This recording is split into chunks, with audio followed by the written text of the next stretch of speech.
about today. Today is a topic that if you're here and you're not a follower of Jesus, let me just give you sort of a caveat. What we're going to talk about today is going to be probably interesting to you, but also there's a piece of you that's going to go, I don't know about all that. And then if you're here and you're a follower of Jesus, I will say this. I'm going to poke really at all of us, but for many of us who are Christians who at some point along the way adopted a mentality around judgment that we just don't judge, right? We just don't judge. And I think it's always a fascinating thing to get into. And for me, this series, we're going to do it this week and then next week. We're going to be talking about how do you judge well, if that's even possible. When do we judge? All of those kinds of things and what it looks like. And so today we'll be kicking it off. Now, I want to give you a phrase, and I actually said this yesterday as well. Let's go to the next one if we can. The phrase is this. How many of you have ever said the phrase I would never, and then you filled in the blank with something that you saw somebody else do? Anybody do this a little bit? Yeah. I joked about this. I always thought I was going to be like a super calm human on the baseball field. I'm a generally calm human on the baseball field until somebody says something about my kid, and then I'm like Jackie Chan real fast. There's a little bit of that. And so we talk about this, but I remember thinking I would never think those things. I would always just whatever. And then I look at myself, I was like, that's mostly true. And then there are circumstances where that's not true, right? I remember thinking early on that there were things that I would never do as a dad or a husband, all of that. And here's what's just kind of fascinating for me. As I thought about that phrase, the bottom line to that phrase is interesting, is that I judge all the time, right? I judge people all the time. I don't say it out loud. I usually frame it better if I say it out loud.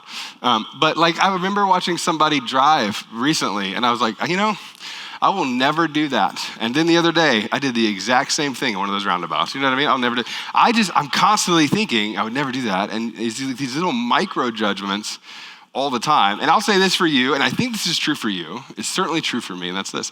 Judgment isn't simply something that we decide to do. Most of us don't go, now I'm going to be judgy. Most of us don't say that, right? But it's often what we default to in the interactions that we have when we disagree with people, right? It's a natural default. And the natural default is to go, look, it's like, you're this, that is that, I'm this, and you have these little micro judgments all over the place. Now, with that, I will say this, that's not always a bad thing. So the caveat to this is that judging people isn't always a bad thing. And it's really hard to say that, especially in the culture that we have now, right? And then for followers of Jesus, there's a phrase that many of us were taught that Jesus spoke on, and here's kind of the phrase that just gets passed along. That's this. It's like Jesus said, judge not. Right? There's a piece of it that goes the Bible says, judge not, don't judge people, we don't do that sort of thing. And really what we mean by it, just say what we mean by that isn't even judgment, it's that we should mind our own business. Do you know what I'm talking about? It's not even the judgment part. It's that you do you, I'm gonna do me, you do your thing over there. As long as I don't disagree with how it affects other people, you do whatever you want, right? I'm gonna mind my own business, you mind your own peace, we're gonna keep the peace, right? We keep our opinions to ourselves, right? We think about this in terms of can I say this about another person? Can I not? How do we navigate those sorts of things? And sometimes we do.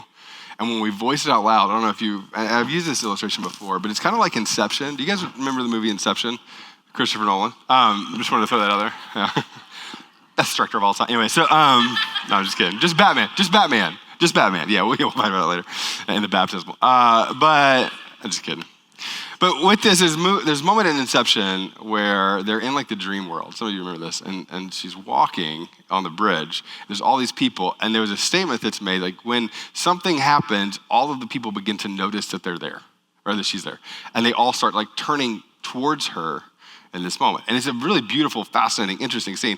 And this is what's interesting about that scene, is many times when we express a differing opinion, or if there's something about us even micro-judging somebody else, it almost feels like not just the person, but everybody else is and turns inward. And that's sort of what this feels like. And then what happens is this, and this is always fascinating to me, then you feel guilty later on, and you're not even sure why you feel guilty, but you do. You feel a little bit guilty for that thing. You feel a little bit guilty for that thought. You feel a little bit guilty for how you've thought about that sort of thing and the way that you've thought about that person. And it's kind of small, and sometimes it's not a lot, sometimes it's more than others, but you feel a little bit guilty for even thinking that sort of thing. Now, I'm gonna say this right out the gate, and hopefully you don't stop listening at this point, but this is sort of the crux of where we're going, and that's this, that Jesus is not anti-judgment. He's not. And any sort of version of Christianity that teaches you that Jesus' sole goal was just that everybody's sort of happy, there's not conflict and tension, that there's not those sort of things, that's actually just not what he did. And it's not what he taught. Yeah, he's not. What he is, though, is he's very anti-performative for the people that are judging, right? And this is what's so fascinating about this. And this is what's so interesting about the way that Jesus teaches. This is what's so fascinating about his inner circle of misfits that were followers of him that ended up building the local church, expanding the local church all over the ancient world, and it exploded from there. What's interesting about all of these people is that it wasn't that they lacked judgment, but what Jesus taught was that you are not to be performative in the nature by which you judge, right? And Jesus teaches this, right? Jesus' most famous sort of sermon, right? I call it the Sermon on the Mount. He spends like a significant amount of time talking about like money and anxiety and how we approach and love and lead other people. He talks about the context around really like what does it look like to live within the way and what does it mean for this new kingdom to come. And he teaches super practical and then these big sort of things, but the audience isn't random, right? The audience that he's teaching to were steeped in sort of the way we could say is like this Pharisaic sort of like law mentality, that there were over 600 laws, trying to keep them, and a group of people that he's teaching were trying to keep all of those laws consistently, right?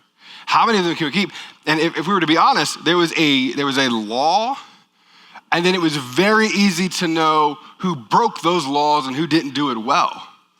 And then all of a sudden, and this is what's so fascinating about this group of people, there was whatever this sort of segment of laws were, and then if somebody didn't follow them or weren't a part of it or outside of these things, it was very easy to go, not only are you wrong, but I'm better. And I'm better because we keep score and I kept more than you. And I'm doing better than you, though I'm not perfect, but there's enough of them that says, hey, I'm doing all right. And here's what I would tell you, and this is the context by which I think we have to think about this. Whatever your political bent, whatever your morality bent, all of these sorts of things, you have a version of this thing. And whether it comes from scripture or not, whether it comes from Jesus or not, whether it comes from Twitter or not, or whoever your pundits are, pundits, that's a word, yep, or not, however you get your information, frameworks, and mentality, you have a version of whatever the scorecard is. And when you have a scorecard and other people don't measure up to your scorecard, it is very easy for you to go, well, and judge. Which means when that happens, and I'll miss this, we immediately feel better than some, and then slightly angry at people who are better than us. And this is where so much of the conflict just lives. And Jesus teaches for an entire chapter on the framework of dismantling that thing. And he uses hyperbole in pieces of it. He uses phrases that feel like really large phrases in parts of it. And then leading into the chapter that we're going to get to, Jesus then uses the words that have become famous to many of us who are followers of Jesus. Here's what it says, Matthew chapter 7. It says, do not judge, which is usually where the period is for most of us, right? Do not judge, and then he goes on, or you too will be judged.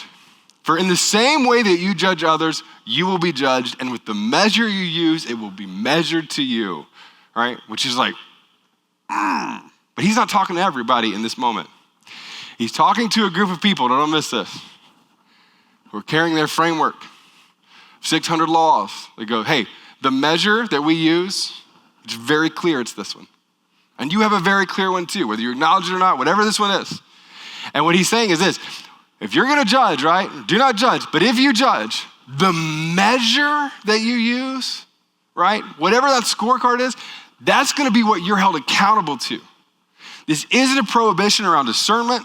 It's not a prohibition around the way that we apply these standards to other people. But he's saying, like, look, if you're gonna do that, in the eyes of God, just know, that's the measure that you should also be living up to. And then he gives one of the other sort of famous lines that many of us were taught, especially as kids, that we kind of look at as an adult, but then we kind of put it aside. He says this, he says, why do you look at the speck of sawdust in your brother's eye and pay no attention to the plank in yours? And this one's a complex passage. And I'll tell you why this is complex. Because this verse is used in a lot of different ways. Sometimes people use it to go, look, if you see how bad you are, then you won't judge other people. And so it's a muting tactic for a lot of people. And really the phrase around this, come on, you know this. Our kids do this sometimes. It's a little bit of the, well, oh yeah? You know what I'm talking about? Like, your mom, no, I'm kidding. But like whatever that is, Like it's the version of like, sorry, I get all amped on this one. I might not be perfect, but at least I'm not, it's a little bit of that. Now adults do it on social media, but you've seen this before in the workroom, right? It's a little bit of this, right? Now, what's fascinating about this passage, I think Jesus is teaching something that's not just that. It's not an attempt to mute people on judgment. It's so much better than that.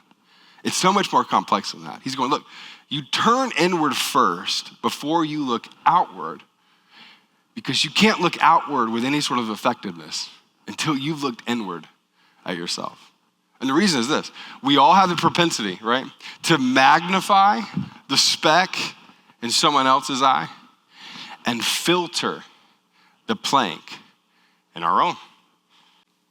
And what Jesus is doing is like, hey, it's not that you don't ever judge, but your tendency is to magnify this speck and then minimize the thing that's in your eye. And whenever you do that, now don't miss this, okay?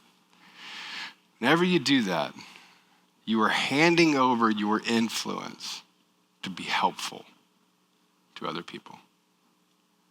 And this is the part about Christianity that I would say, if you're not a follower of Jesus, is a great reason not to become one.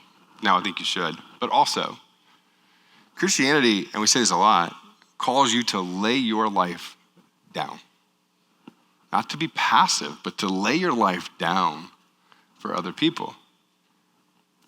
And it doesn't mean that we don't judge, but it also means we're the kind of people that like deal with the massive plank and internal stories and narratives that we have, and the things that trigger us, and the things that cause us pain, the things that we bring to the moment. We deal with those things, and then simultaneously, don't miss this, have a heart that says, and also I am here for a reason, and that reason is any human that is in front of me.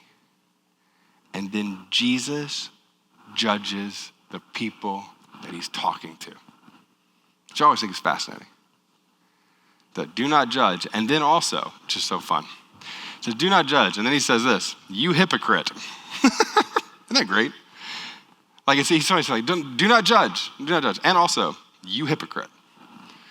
First, take the plank out of your own eye, and then you will see clearly, I don't miss this, to remove the speck from your brother's eye. This is the part about judgments that's fascinating.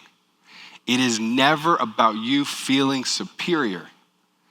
It is about you removing the part, I don't miss this, so that you can set it aside and love in the way that Jesus has called you to love someone else. And when you do that, I don't miss this, like that is the kind of stuff that like, that's the stuff that changes people, changes the world. That's the sauce. I want to say the juju, but I don't even know what that means. You know what I mean? I feel like a Harry Potter reference. I don't even think it is. Like that's the stuff, come on, that makes you abnormal to other people. The original Greek word here, and I think it's kind of fun. I'm going to put this on the screen. What this actually looks like, ready, is the original language and the original fodder on this is like an actor wearing a mask. So when Jesus calls them hypocrites, what he's doing is, it's a theatrical term, right? He's going, you're a person who holds all of these and then masks yourself in whatever you mask yourself in. No matter how many of these you keep, you're masking yourself. You're just an inconsistent performer. You're an inconsistent performer of your own life. No matter how many of them you keep, well, great, how many times? How many times did you sneak bacon? I don't know, that's a terrible joke, but you get it. Like there's like, how many times did you do the things that you shouldn't be doing? Come on. He goes, you are an inconsistent performer in your own version of reality in your play. Put it down. And that's where actually loving other people comes in. And then you go, even this person, yep. Even this person, yep. Even the guy I've got a picture on my phone of last night. That person, all of that's who we're talking about. And here's the part that's so important, and this is where I would say, this is what I want to if I could like surgically remove this from your brain, whatever mutes you in these moments is actually muting your influence with other people. It's not about you not having judgment or discernment. It's about how you leverage your influence with other people. Jesus has not called you to mind your own business. He told you to face yourself honestly so that you can actually help someone else. Can I tell you what's fun about this, right? This is always fun for me. All the politics stuff is always fascinating to me. I mean, it's interesting enough. And every once in a while, you get a glimpse of people that like wildly disagree with each other, and then like sit at the table with each other, right? And for all the stuff that you hear and read and all the sort of extra bigger things that you see, there's like humans and communities on either side of the aisle that go, we have differences, and I even might judge you and think you're wrong or even morally wrong, and also, I'm gonna deal with the thing over here so that I can sit with you and disagree with you human to human, right? I think this is true with theology too. There are moments where you see people who have differing views about certain things. This is one of the unique things about our church. Most of you have differing views on all sorts of things. And you come to the table and you go, wait, I'm gonna deal with the plank in my own. I'm gonna look at my own triggers, my own story, and then I'm gonna come here.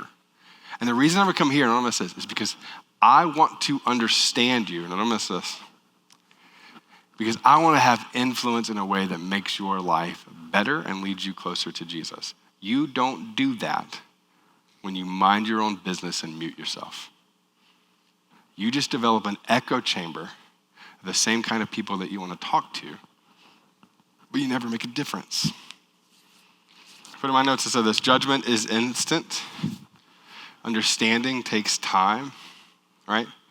It takes time to understand what that is. But when you do, it matters so much. Let's go to the next one real quick. We can go to the next slide. I put in my notes, I said, facing yourself actually changes what you're capable of seeing. And I think this is sort of the goal of what we're talking about. Now this actually pops back up one other spot that I'm going to read briefly. An area of the Bible called Luke. Luke is referencing a really beautiful story where something's being taught that's fascinating, right? Very, very fascinating. There's tension around it. Luke's a doctor, so you get all these like fun details.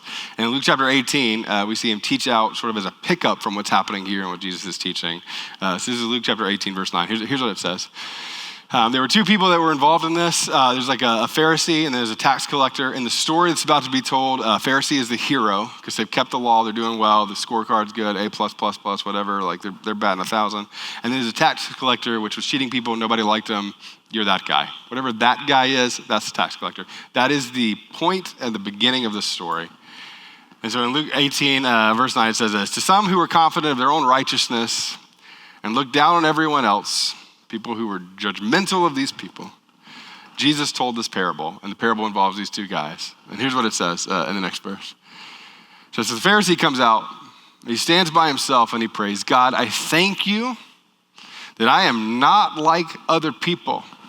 And there's one specific word in here that's so important: robbers, evildoers, and adulterers.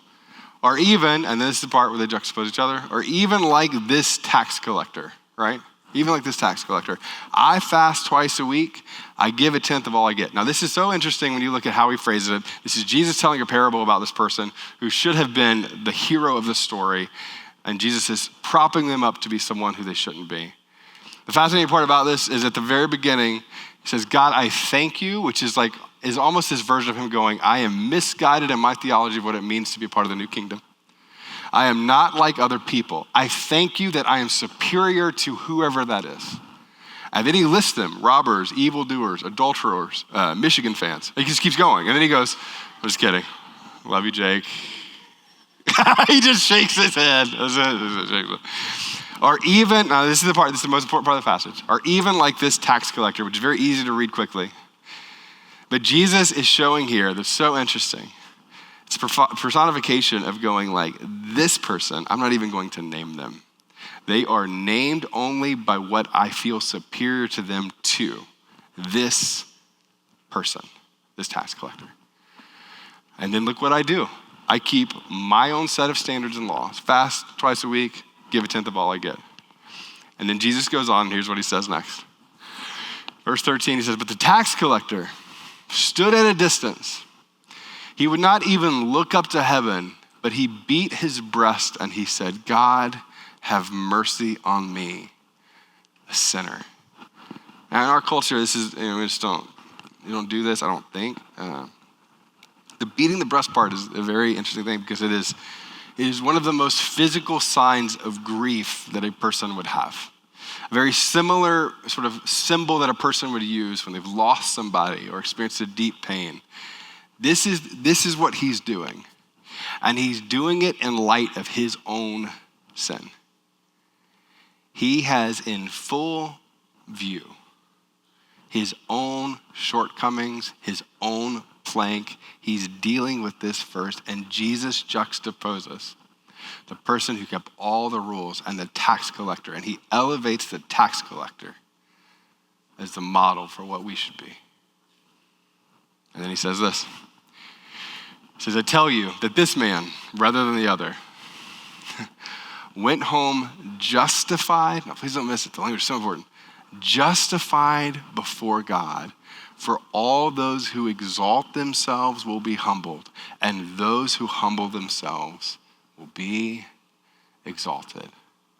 That the performers amongst you, those who carry a mask, no matter how many laws they keep, the performers amongst you with their own inconsistencies, those will be the ones who will not understand what it is to experience the kingdom of heaven. But those who in full view of their own weight of their sin, whatever the plank is, and then look out from that place of humility and say, I'm here to love and serve. Those people will experience the kingdom of heaven. The performer goes home with his verdict intact. The man who took the mask off went home justified in a relationship with God. So here's how we're going to wrap up.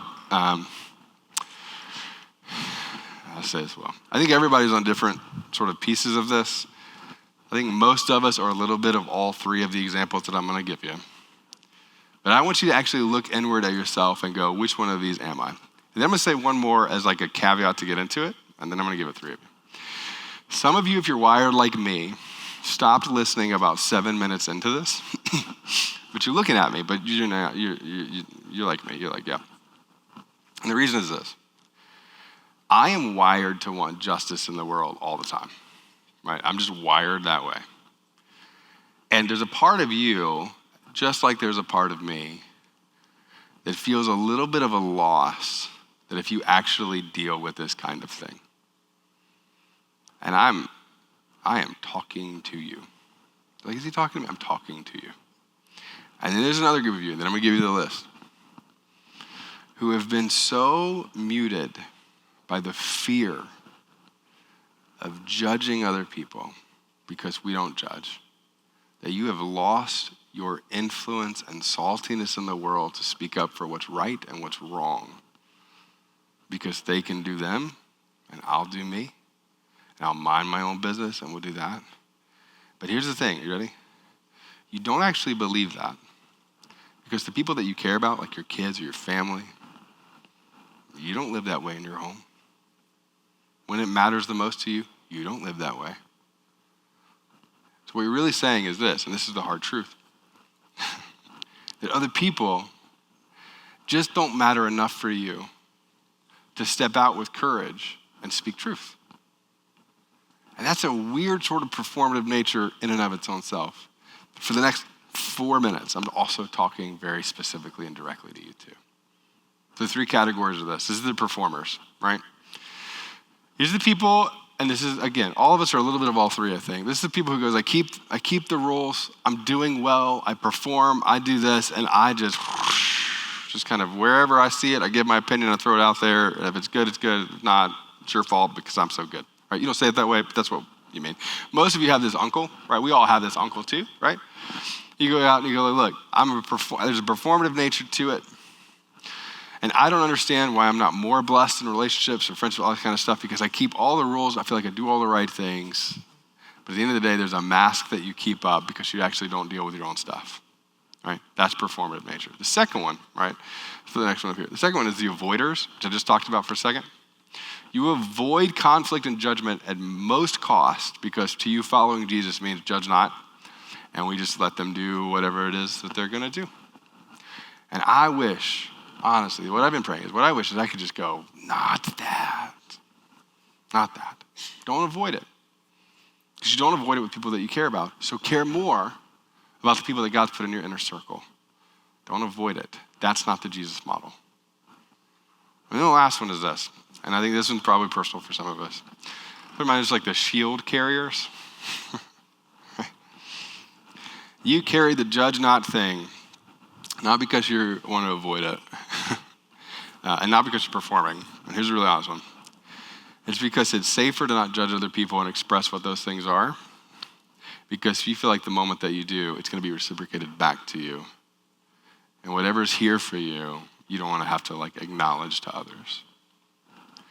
And the double barrel painful part of this is if you hold judge not as a shield, you're both shielding yourself from the accountability that your life needs and simultaneously not giving the love for other people that you were called to extend. All right? Don't do that. Last thing I'm going to say is this. Put this up here. Love doesn't write people off. Love also doesn't leave people stuck. And so for you, the question really is are you willing to deal with the own plank in your own eye so that you can help someone else deal with the speck? So today we're going to end things a little bit different. Josh, I'm going to call a little bit of an audible. Love you. Sorry. Yeah, I'm going to do a little bit different today. Here's what I'm going to ask you to do. This is kind of a heavier thing, partly because some of you disagree with me, which is fun for me. Email me at emily.holden@nuvochurch.org. It'd be fantastic. It'd be so great. Just let me know. Just kidding. Can I tell you something? I want you to look at me real quick. Here's what I want you to do. I'd love you to take out your phone. I'm not going to ask you to do anything with Nuvo. This is 100% for you, but I'd love you to take out your phone just for a second. And I need you to just take one step with me for a second. All right? Here's what you do. Pull up whatever notes app you have. I don't know what they call it, an Android. Email yourself, whatever it is. But this is just for a second for you to actually process this, and then I'm going to send this out here in just a second. All right. I want you to write down, let's put up the 3 categories again if we can. I want you to write down which of these you feel like you bend towards. You're not this person, it's not a label for you. A little bit. But which one of these are you? Which one of these do you struggle with? Which one of these? The performer, the avoider, or is it a shield carrier? Which one of those do you bend towards? All right?